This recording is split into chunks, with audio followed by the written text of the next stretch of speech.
Hello and welcome to a brand new show on ET Now. What makes an unknown investor an unforgettable brand? What is the secret sauce for smart investing that differentiates a great business from the mediocre ones? In this special and one of its kind series, we shall talk about some of the legends from the world of investing. So as we talk, we walk you through the process of their original thinking, how have they acted in the moment of fear and despair, and the risk management framework they used which led them to the path of huge wealth creation. This is Priyanka Uppal, and joining me in this special conversation is Nikunj Dalmia, Editor-in-Chief ET Now, who has an extremely rich experience of knowing about these personalities and even meeting few of them in person. Nikunj, thank you so much. This series is your brainchild. But before we discuss about these market gurus, we need to first put a perspective for our viewers. What are we trying to establish in this show? Investing is simple, yet it sounds very complicated. My favorite line in the world of investing always has been, when you are investing, you are buying future purchasing power. You should have the vision to see, courage to buy, and the patience to hold. In this series, we would be showcasing and we would be telling you really the insights of what makes and what really takes to be a legendary investor. Investing is perhaps based on a simple theory, which is you buying the future business at a fair price. Original thinkers have one thing in common, which is that they want to maximize by buying good businesses and they want to hold it for a long time. But each original investor has a very different template, a style, a formula, and a thought process. And in this series, we would be showcasing some of the real pedestal investors. Good old Vijay Kedia. Well, from songs to his art of smile, we'll talk about it. Radha Kishan Damani, the legend himself. A man who literally needs no introduction. If a pantheon of great investors has to be made anywhere in the world, Radha Kishan Damani would always find his name right on the pedestal. I want to remind our viewers that Rakesh Jhunjhunwala used to call him his market guru. Rakesh Jhunjhunwala himself, what makes him India's most admired and India's most loved investor? What did he do so special? Why was he so bullish? And what was so unique about his approach that not only he was a great investor, but he was a master trader? How did he connect the dots? We also would be showcasing another very favorite investor of mine, and I must admit that I've learned a lot from him, Kalpraj Dharmishi. Very unique in terms of his ability to identify the next big thing. How has he done risk management in today's time when everything is dominated by AI?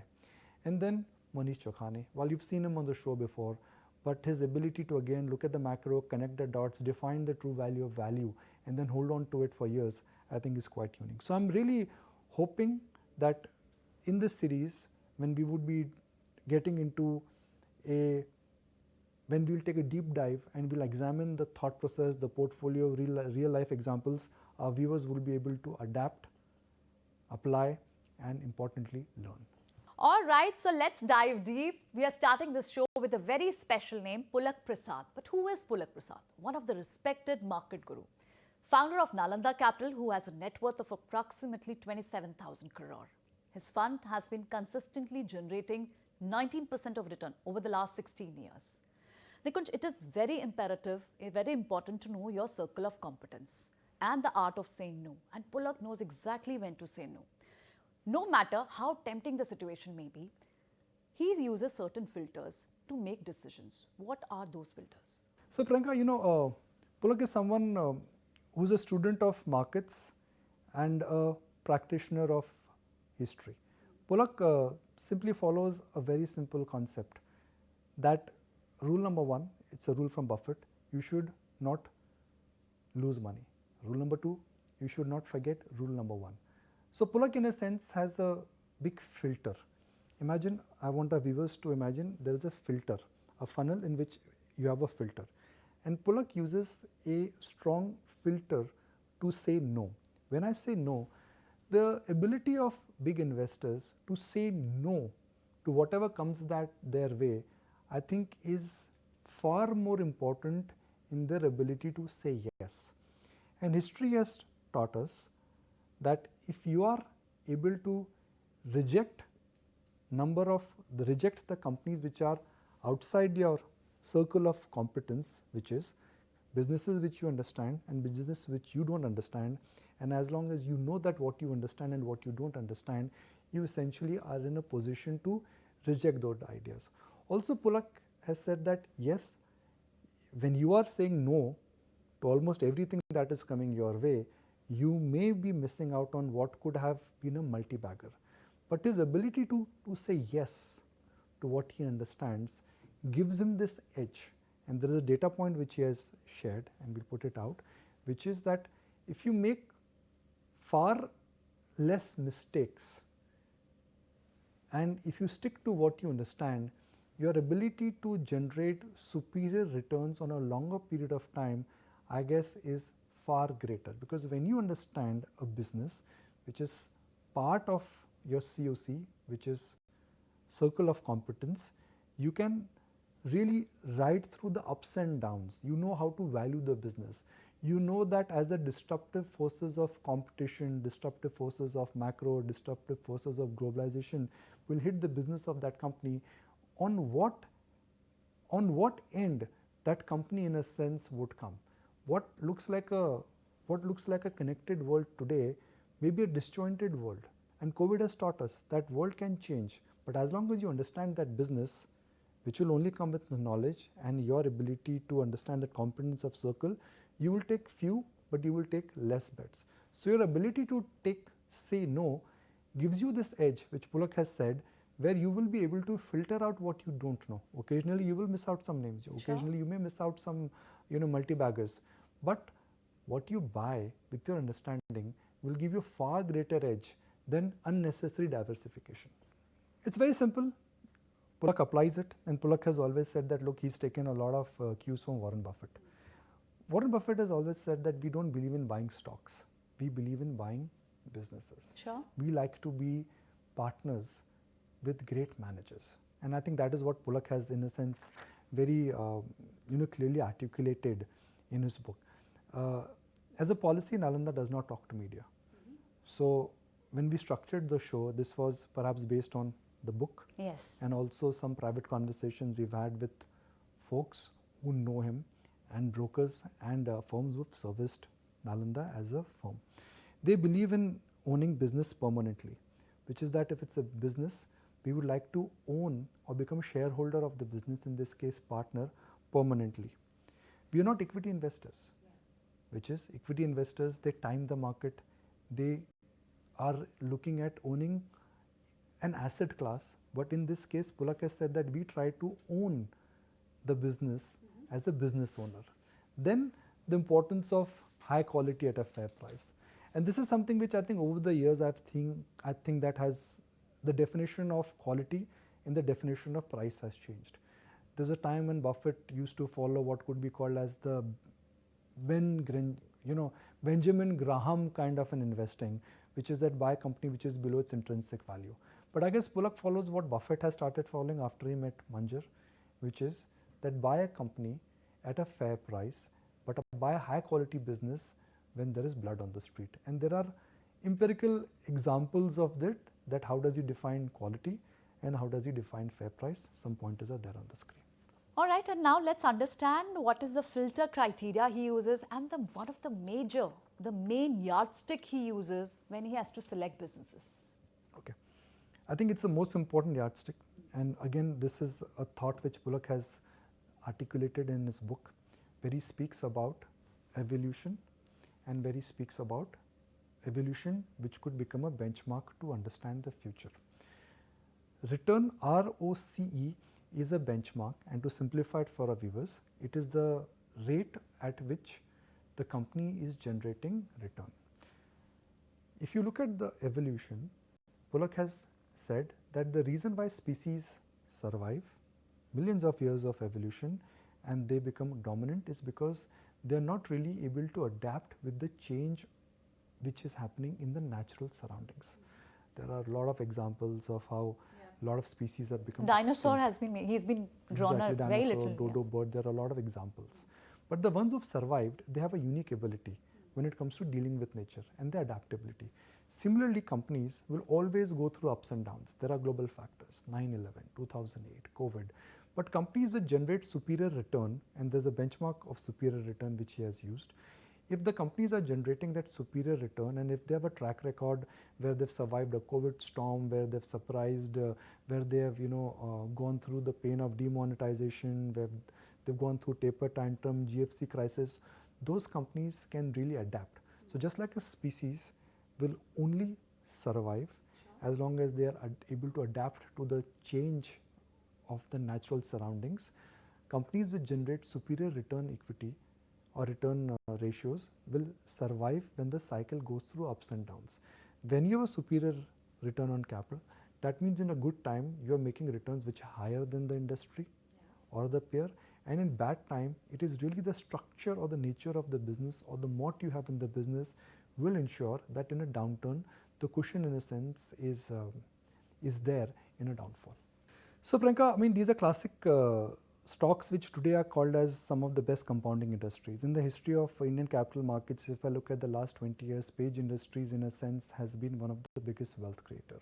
And the reason why Page Industries has managed to create this kind of an wealth is largely because of its ability to have high return ratios, its ability to have that advantage on supply chain, and its ability to really expand the market share, and at a time when the unorganized economy is becoming organized economy, and we've seen that the per capita income is moving, and Innerwear was a category which was dominated by the unorganized market, now is dominated by the organized branded players. So his ability to, let's say, identify Page Industries at a time of crisis, which is then world was just coming out of 2008 crisis, I think gives him this advantage to buy a good business when there is a despair on the world. Correct.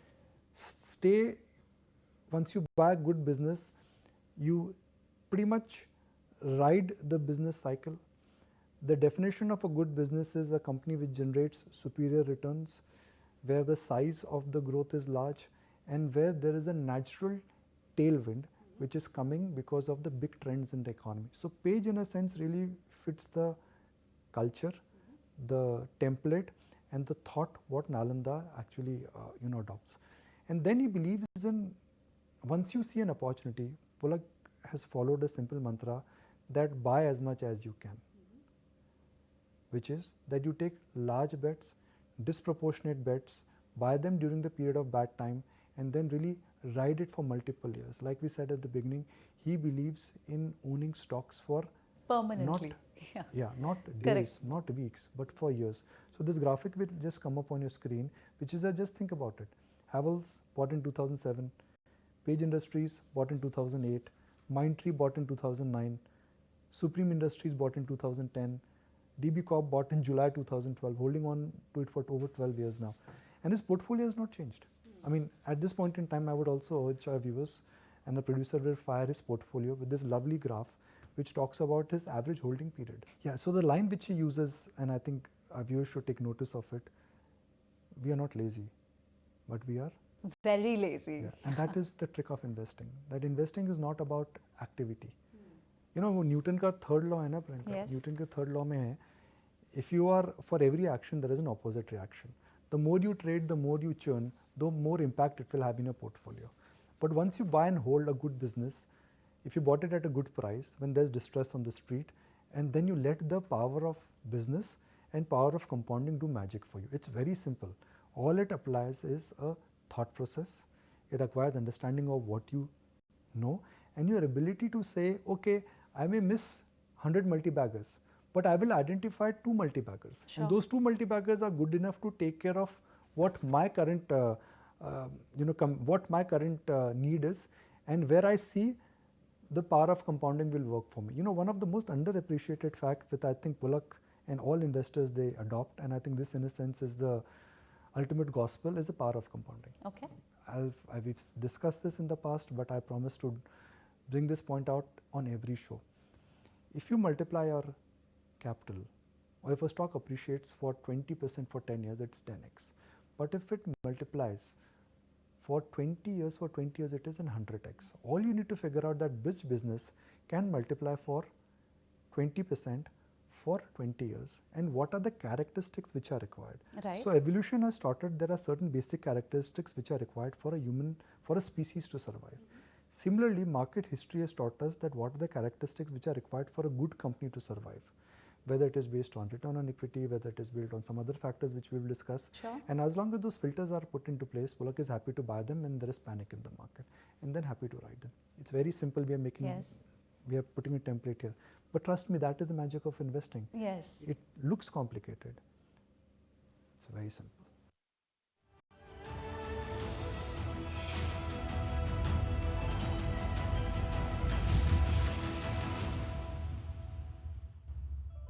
Pulak has very interestingly drawn a parallel between how companies operate and how species have evolved over the period of time. Just like he's given an example about dinosaurs. Nikunj, in fact, it is very imperative to have a very clear list of do's and don'ts. And Pulak also has a very clear list of what he avoids. Let's understand this. Okay, so avoid crooks. Simple. Ek baar chor, baar chor. Nothing changes and nothing will change. That's Pulak's idea. That if you are a management who has not taken care of minority shareholders in the past, he will not bet in them, and as a result, if a management has a poor track record on governance or on capital allocation, he will not invest in that company. Second, turnaround stories. Turnaround story means ये company में होने वाला है, ये हो सकता है. So do not buy the future based on storytelling and assumptions. Turnarounds may happen, turnarounds may not happen. Stay away from companies which are M&A kings. There are a lot of companies which essentially have this binge to grow by acquiring growth. That's M&A. Market history has told us that 8 out of 10 M&As globally have failed. Sure. And the 2 which they have succeeded, it's very hard to understand whether they will succeed or not. And I'll give this very classic example. Motherson Sumi, I think, has championed the art of M&As because they understand the capital allocation. But if you look at a lot of other corporate groups where they've really gone on some kind of a binge in terms of M&A, those M&As have not really translated into what the real attempt was. So avoid companies which essentially are M&A junkies, which is they keep on doing M&As to grow their balance sheet, because ultimately you will move away from the businesses. Then Pulak has always avoided PSUs. Now you may argue back and say that, "Arey, is boom mein kya hua?" Governance issues. That's the view of a management. I don't agree with it. What he Personally, cited, I don't yeah. agree with it. So what we are sharing here are views of Pulak Prasad. So he has avoided PSUs, which means that he pretty much has missed on this entire bull market in From PSUs. PSU space, yeah. So the temptation, I think, for a great manager or a great, investor is that you know what you understand and you know what you don't understand. Markets may do strange things in the short term, but you should not have envy or you should not have FOMO that, okay, I don't understand PSUs, but PSUs are in bull run, others have made money, I will come back. That is the discipline. What will differentiate you ultimately is going to be skill and risk management. In a good market, it's not how much you make, but in a bad market, how much you save. And as long as you don't understand, so Pulak has made it very clear that, look, I don't understand certain PSU companies, so I will not buy them. Which means he may have missed out on the bull run, but that's the way he's okay with it. Similarly, he does not buy companies which essentially are conglomerates, which means companies which have multiple businesses, he avoids them. MNCs. So we're saying that Nalanda does not believe in being lazy, rather being very lazy. Does this mean that they would never sell a business? Or when do they know that this is the good time to sell? Yeah, see, when you're managing public money, you have to sell. So the factors which are used, which they've used where they sell, is that within the original thought process it changes. Now, when you've invested in a good company, you don't know what the bull market could do, which is that the P multiple of 20 could become 50 or 50 could become 150 or 150 could become 300. So they're not in the business of judging where the stock is going to go, but they are in the business of perhaps monitoring that the thought process which they had applied when they had invested in that company, has that thought process changed? And I'll look at 2 classic examples here. Classic example number 1, Tharocare, which was part of Nalanda's core portfolio. Tharocare promoter Mr. Velu Mani, they decided to sell their business to PharmEasy. And the very next moment when this deal went through, Nalanda decided to exit their holding in Tharocare. It had the lowest cost advantage, and it was a very efficient diagnostic stock which knew how to manage scale, and it was throwing up a lot of cash, and that business was growing at a growth rate which in a sense was enviable. Now post the merger with Pharmacy, of course that whole management and the business thesis of Thyrocare got changed. So once your thesis and the reason why you bought, if that changes, well that's the time they've exited the stock completely and totally and pura bechte. They don't then say I will sell 50%, I will buy at lower level. No, if my thesis is broken, Buffett says I'm going to exit. For example, Buffett invested in airline stocks, his thesis was broken, he decided to exit airline stocks completely. Another example is TCNS Clothing, fantastic business, but the business was acquired by Aditya Birla Fashion Retail. The shareholders of TCNS Clothing, they were getting a share swap. In that share swap, they were getting shares of Aditya Birla Fashion Retail, which is a completely different kettle of fish, different ownership, different brands, debt on the balance sheet. So that's the time Nalanda decided to exit it. Now these two decisions on whether the management will own or sell is a function of individual managers. But for Pulak and his fund, when the decision to buy was based on a filter criteria, if that filter changed, that automatically meant that he no longer would remain invested in that company or in that business. So Nikunj, one of the argument in this entire conversation can be that Nalanda always wants to buy at a fair price. They want to buy, they invest only when the valuation is not high. But why not to sell when the valuation is high? That's a great point. I mean, when you buy a business, you're buying at a fair price. Because when you're buying the business at a fair price, you are, perhaps the most important yardstick is margin of safety. Margin of safety is nothing else but a function that if you get your thesis wrong, how much money can you lose? So that's the reason why all big investors historically, they wait for bad market conditions, or they wait for what we say blood on the street or a macro sell-off when you get great entry points, because your margin of safety is there. Investing is nothing else but it is like buying gold at the price of silver or silver at the price of bronze. In COVID, well, you got gold at the price of bronze. Rarely that happens. That happens once in 10 years. But once you've acquired a good business, when do you sell? And over the years, what I think Pulak has mentioned and what we've seen with his investment style is that he's a big proponent that great businesses can grow. Great businesses can surprise you. Great businesses will continue to prosper because they have a reason why they are great businesses. And when you are in a growing economy like India, if you are in a great business, and as long as valuations are not very wild, Nalanda as a fund, it likes to ride the momentum.